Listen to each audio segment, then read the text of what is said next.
අම්බෝ රචනාව නම් ලියන්න හරිම අමාරුයි නේද? පහ වසරෙන් 6 වසරට ආපු පොඩ්ඩන්ටයි 7 වසරේ පොඩ්ඩොන්ටයි 8 වසරේ පොඩ්ඩොන්ටයි විභාගෙට එන ලොකුම අමාරු ප්‍රශ්නේ මොකද්ද? රචනාව ලිවීම. ඉතින් මම අද වීඩියෝ එකෙන් අරන් ඇවිල්ලා තියෙන්නේ රචනා ලිවීම සම්බන්ධයෙන් වැදගත් කරුණු බොහෝමයක්. එහෙනම් අපි යමු වීඩියෝ එකට.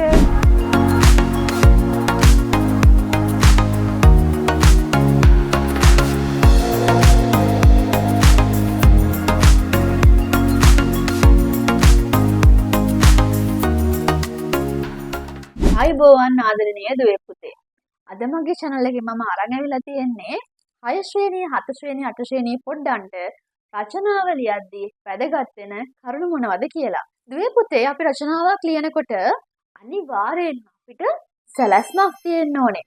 දුවේ පුතේ අපේ හැම වැඩකටම අපිට සැලැස්මක් තියෙනවානේ. අන්න ඒ වගේ අපේ රචනාවටත් සැලැස්මක් තියෙන්න ඕනේ. ඉතින් අපි පහ වසරට වෙනකන් වාක්‍ය රචනයනේ ලියන්නේ. වාක්‍ය 3ක් 4ක් 5ක් ලියනවා. හැබැයි 6 වසරට ආපු ගමන් වචන 80ක, වචන 100ක, වචන 150ක රචනාවක් ලියන්න වෙනවා. ඉතින් මේක එකපාරටම කරන්න පුළුවන් දෙයක් නෙමෙයි. ඒ නිසා අපි මේකට හොඳම සැලැස්මක් අපි පාවිච්චි කරන්න ඕනේ. අපි බලමු මේ සැලැස්ම හදාගන්නේ කොහොමද කියලා. දුවේ පුතේ අපේ රචනාවේ වචන තියෙන්න ඕනේ 100ක්. එතකොට මේක අපිට කඩන්න පුළුවන් ඡේද 3කට. පළවෙනි ඡේදයෙන් අපි මාතෘකාව හැඳින්වීම. දෙවෙනි ඡේදයෙන් අපි අන්තර්ගතය. තුන්වෙනි ඡේදයෙන් අපි අවසානය ලියන්න ඕනේ. එතකොට මෙතන වචන 100ක් තියෙනවානේ.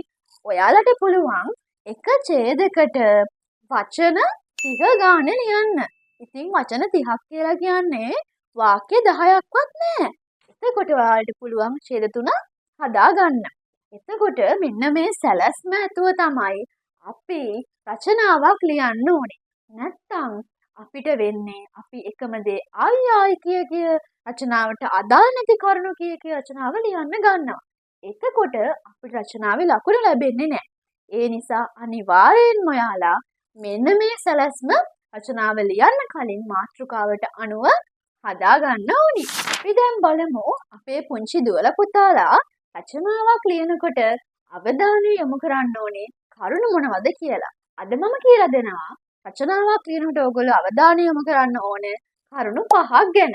දුවේ පුතේ මෙන්න තියෙනවා අපි රචනාවක් ලියනකොට අවධානය යොමු කරන්න ඕනේ ප්‍රධාන කරුණු ටික. රචනා මාතෘකාවට අදාළ විය යුතුයි. එකම කරුණු නැවත නොලීම. අක්ෂර වින්‍යාසය නිවැරදි විය යුතුය. ලිඛිත භාෂාවෙන් ලිවිය යුතුය. ආකර්ශනීයව පිළිවෙලට රචනාව ලිවිය යුතුය. මම දැන් කියලා දෙන්නම් මේවා එකින් එක අපි කොහොමද මේ වැරදි අඩුපාඩු මගහරවා ගනිමින් රචනාව ලියන්නේ කියලා. පළවෙනි එක තමයි රචනා මාතෘකාවට අදාළ වෙන්න. අපි දැන් ඡේද කීයක් ලියනවද? ඡේද 3ක් ලියනවා.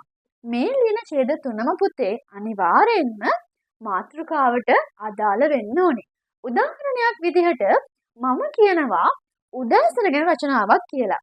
ඔයාලා උදෑසන ගැන ලියන්න තියෙනවා නම් උදෑසන ගැන රචනාව ASCII රාත්‍රිය ගැන ලියලා හරියනවද? නෑ. උදෑසන ගැන රචනාව ASCII ඉස්කෝලේ ගැන ලියලා හරියනවද? නෑ. උදෑසන කිව්වොත් ඔයාලගේ ඡේද 3ේම ලියවෙන්න ඕනේ අනිවාර්යෙන්ම උදෑසන ගැන විතරයි. එතකොට මීට අදාළ නොවන කිසිම කරුණක් අපිට රචනාවට ඇතුළු කරන්න බෑ. දෙවෙනි කාරණාව තමයි පුතේ අපිට එකම කාරණාව නැවත අපිට ලියන්න බෑ. එතකොට ලකුණු අඩු වෙනවා. පළවෙනි ඡේදෙත් කියලා තියෙනවා, දෙවෙනි ඡේදෙත් කියලා තියෙනවා, තුන්වෙනි ඡේදෙත් කියලා තියෙනවා.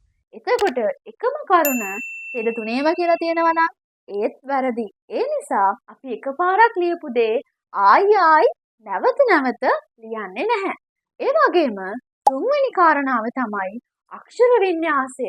දුවේ පුතේ අපි අක්ෂර වින්‍යාසය ගැන 100% සැලකිලිමත් වෙන්න ඕනේ. ඒ කොහොමද? අපි දන්නවා සිංහල භාෂාවේ න අකුරු දෙකක් තියෙනවා. ඒ මොනවද? මූර්ධ ජන අක්ෂරයයි දන්ත ජන අක්ෂරයයි. ඒ වගේම ල අකුරු දෙකක් තියෙනවා. ඒ මොනවද? දන්ත ජල අක්ෂරයයි මූර්තදල අක්ෂරයයි. ඒ වගේම ෂ අකුරු 3ක් තියෙනවා. තාලුජ ෂ, මූර්ධජ ෂ සහ දන්තජ ෂ වශයෙන්. එතකොට මේවා යෙදෙන තැන් මොකද වෙන්න ඕනේ? අපි හරියටම දැනගෙන ඉන්න ඕනේ. ඔයාලගේ පෙළ පොතේ පාඩම් වල මේ ගැන ඕගොල්ලන්ට නීති රීති කියලා දෙනවා. ඉතින් මේ නීති රීති හොඳට මතක තියාගෙන අපි රචනාව ලියනකොට හරියට අකුරු නිවැරදිව ලියන්න ඕනේ. ඉතින් අකුරු නිවැරදිව ලියුවේ නැත්නම් මොකද වෙන්නේ? ඔයාලගේ රචනාවේ පුංචි පුංචි තැන් බෝල වෙනකොට රතු පෑනෙන් එතකොට ලකුණු ටික අඩු වෙනවා. හතරවෙනි කාරණාව තමයි ඔයාලා ලිඛිත භාෂාවෙන් ලියන්න ඕනේ. දුවේ පුතේ අපි දන්නවා සිංහල භාෂාවේ කොටස් දෙකක් තියෙනවා. එකක් තමයි කථන භාෂාව, අනිත් එක ලිඛිත භාෂාව. කථන භාෂාව කියන්නේ අපි කතා කරන භාෂාව. උදාහරණයක් විදිහට මම බත් කනවා. මම බත් කනවා කියන්නේ අපි කතා කරන භාෂාව. හැබැයි දුවේ පුතේ අපි ලිඛිත භාෂාවෙන් ලියනකොට මම බත් කමි. අර කවියකුත් තියෙන්නේ. මම කිව්වොත් මේ කියන්න, අපි කිව්වොත් මූ කියන්න, තෝ නුඹ ඔබ කියන්න, තොපි නුඹලා හූ කියන්න. ඒ කියන්නේ වාක්‍යයක් ඉවර කරනකොට මම නම් මී වලින් ඉවර වෙන්න ඕනේ. අපි නම් මූ වලින් ඉවර වෙන්න ඕනේ. තෝ නුඹ ඔබ නම් හී වලින් ඉවර වෙන්න ඕනේ. තොපි නුඹලා ඔබ කියලා. අපි ඔබ කියන එක බහුවචන වුණත් ඔබ කියලාම තමයි අපි පාවිච්චි කරන්නේ. එතකොට තොපි නුඹලා ඔබ කියන වචනයට හූ වලින් තමයි වාක්‍ය ඉවර කරන්නේ. මෙන්න මේ විදිහට අපි දන්නවනේ ලිඛිත භාෂාවෙන් ලියන්න ඕනේ කොහොමද කියලා. ඉතින් අපිට කතා කරන භාෂාවෙන් මේ විදිහට වාක්‍ය රචනට එකතු කරන්න බෑ. කොයි වෙලාවකවත් මම බත් කනවා, මම පාසල් ගියා, අම්මා බත් ඉව්වා එහෙම ලියන්න බෑ. මම පාසල් යමි, මම පාසල් ගියමි, අම්මා බත් ඉව්වාය, තාත්තා වැඩට ගියේය. අපිට එහෙම තමයි රචනාවට ලියන්න පුළුවන් වෙන්නේ. පස්වෙනි කාරණාව තමයි අපි ආකර්ෂණීයව පිළිවෙලට ලියන්න ඕනේ. ආකර්ෂණීය කියන්නේ පුතේ හරිම ලස්සන වචන අපිට පාවිච්චි කරන්න පුළුවන්.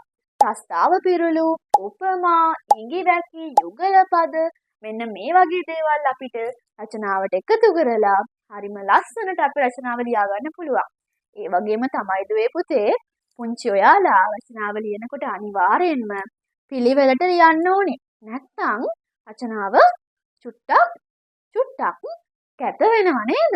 ඒ නිසා පිළිවෙලට ලස්සනට රචනාව ලියන්න ඕනේ. ඉතින් මං හිතනවා අද මම මේ කියලා දුන්න වැරදි පහ නොකර ඔයාලගේ රචනාව ලියන්න පුරුදු වෙයි කියලා. ඉතින් ආදරණීය දුවේ පුතේ මම අද අරගෙන ආවේ ඔයාලට අමාරුම පාඩමක් වෙන රචනාව කොහොමද හරියට ලියන්නේ කියලා. මේ වගේ අමාරු පාඩම් තවත් තියෙනවා නම් ඔයාලට පුළුවන් පළහින් කමෙන්ට් එකක් දාන්න. ටීචර් එතකොට ඔයාලට අමාරු පාඩම් හරිම පහසුවෙන් කරන්නේ කොහොමද කියලා දෙන්න පුළුවන්. මේ වගේ වීඩියෝ රැසක් ඉදිරියේදී මේ channel එකෙන් අපි ලියන්න බලාපොරොත්තු වෙමින් ඉන්නවා. තවමත් මාව subscribe කරලා නැත්නම් ඔයාලට පුළුවන් මාව subscribe කරලා අපේ channel එකත් එක්ක එකතු වෙන්න.